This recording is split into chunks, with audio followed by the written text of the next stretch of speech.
Então, esse é um artigo da revista Sofia, revista da Sociedade Teosófica, sobre o dom da gratidão. É um artigo muito bacana, a gente vai ler e comentar ele. Então, o dom da gratidão. A pessoa sábia dedica tempo todos os dias para ser grata. Isso deve se tornar um estilo de vida, uma postura da alma, sinal de uma vida bem vivida. A gratidão está no centro da busca espiritual. Devemos nos estender até o ponto de vista da alma imortal para vislumbrar a profundidade da dívida que temos com os nossos preceptores. A humanidade está numa peregrinação que remonta a milhões de anos. Há um início de trilha, há placas de sinalização, há acompanhamentos e um destino. Temos o sol, a lua, as estrelas para nos guiar pelo caminho, mas a jornada é impossível sem guias que já percorreram esse caminho antes. É a eles que devemos a mais profunda gratidão.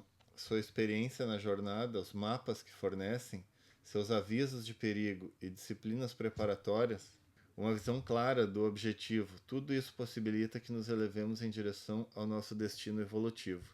E aqui ela está falando dessa questão da trilha do discipulado, né? Que outros grandes mestres já trilharam e que descobriram vários mistérios, vários atalhos, né? E conhecimentos para que a gente possa saber lidar com nós mesmos e com todas as coisas que existem no universo e que o ser humano é diretamente conectado a isso, né?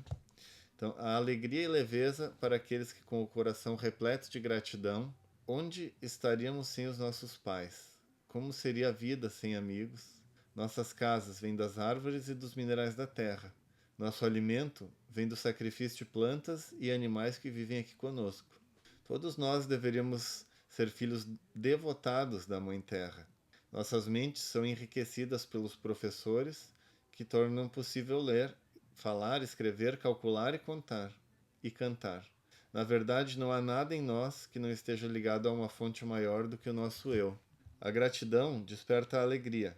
É o reconhecimento de que cada um de nós participa de uma vasta cadeia de seres, tão abrangente que transcende as palavras e desafia descrições. À luz dessas conexões, apreciar as contribuições dos outros para a nossa vida é, de certa forma, um pré-requisito para trilhar a senda espiritual, porque a senda espiritual está justamente relacionada com a expansão da consciência e a percepção de que não estamos sozinhos no universo. A senda espiritual é justamente nos tornar cada vez mais conectados, cada vez mais agentes de serviço no mundo, cada vez mais possamos ser como o sol, que serve a todos sem sequer pedir nada para si mesmo. E por isso tem uma potência infinita, né? Porque quem mais serve, mais recebe. E é um paradoxo, né? Porque às vezes quem não quer servir é justamente porque quer ficar com tudo para si. Só que quando a gente fica com as coisas para nós mesmos, é como um olho d'água estagnado, né? A água começa a apodrecer e nós já não podemos nem fazer mais uso daquilo que a gente quis acumular. Então, gratidão e discernimento são os apoios que temos na estrada. A cada quilômetro percorrido, a gratidão aumenta, a devoção se aprofunda e a alma do peregrino descobre naturalmente um senso de self em constante expansão. Começamos a nos ver nos outros e a ver os outros em nós. O peregrino desenha um círculo maior e vai apagando as linhas entre o que chamamos de eu e o que chamamos erroneamente do outro. Ser grato é fundamental nesse processo. Então ele está novamente falando dessa questão de que esse pequeno círculo que a gente chama de eu, ele deve ser expandido para que a gente não enxergue mais o outro como um ente separado de nós mesmos, mas que enxergue como parte de nós mesmos. Eu sei que é difícil às vezes, porque principalmente quem tenta seguir nessa trilha de filosófica, de tentar abarcar as outras coisas dentro do círculo como, que reconhece como eu, porque a maioria das pessoas não está interessada nisso e às vezes se você tem um espaço dentro de si que é um espaço de proteção, né? De coisas sagradas, de coisas que você cuida com carinho. E aí, às vezes, quando você expõe isso para outras pessoas, acaba que as outras pessoas agem até de forma violenta, muitas vezes, ou atabalhoada, né? Fazendo com que coisas muito importantes para nós mesmos possam parecer como se fossem agredidas, né? Outra palavra que usamos para gratidão é amor. O coração da gratidão é alegre, pois esse estado de espírito significa relacionamento, união entre eu e o outro. A máscara da separatividade é retirada. A maneira como pensamos em nós mesmos é fundamental. A teosofia ensina: tudo o que somos é resultado do que pensamos. Nossa concepção evolutiva do eu é fundamental para a alquimia da transformação interior. Não somos nosso nome nem nosso corpo.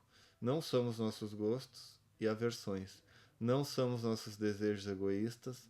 Somos muito, muito mais que isso. Somos almas imortais. A alma se refere à totalidade, completude, plenitude e conexão. E aqui, falando sobre essa questão de a gente poder reconhecer no outro parte de nós mesmos, dá um indicativo nesse texto, né?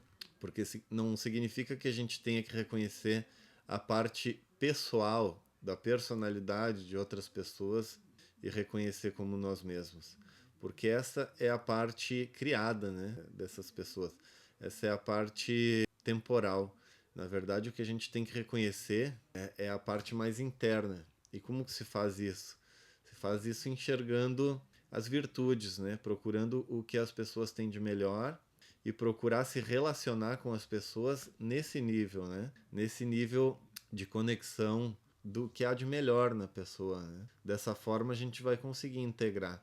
Porque jamais vamos conseguir integrar em relacionamentos dois elementos separados quando há uma competição entre os dois, né? Ou quando um acusa o outro de fazer determinada coisa. Isso vai separar sempre. É preciso que haja a possibilidade de a gente enxergar o que há de melhor no outro. Então, quando amamos, transcendemos divisões e nos aproximamos do centro de não propriedade do eu interior. Por isso é tão importante ensinar a nossos filhos a serem gratos pelo que lhes é dado. E só podemos deixar fazer isso dando a eles um bom exemplo. O exemplo é imprescindível, porque não adianta a gente querer dizer, por exemplo, para os nossos filhos o que eles devem fazer, quando o nosso exemplo é totalmente diferente, né? A gente fala uma coisa e faz outra, não vai funcionar.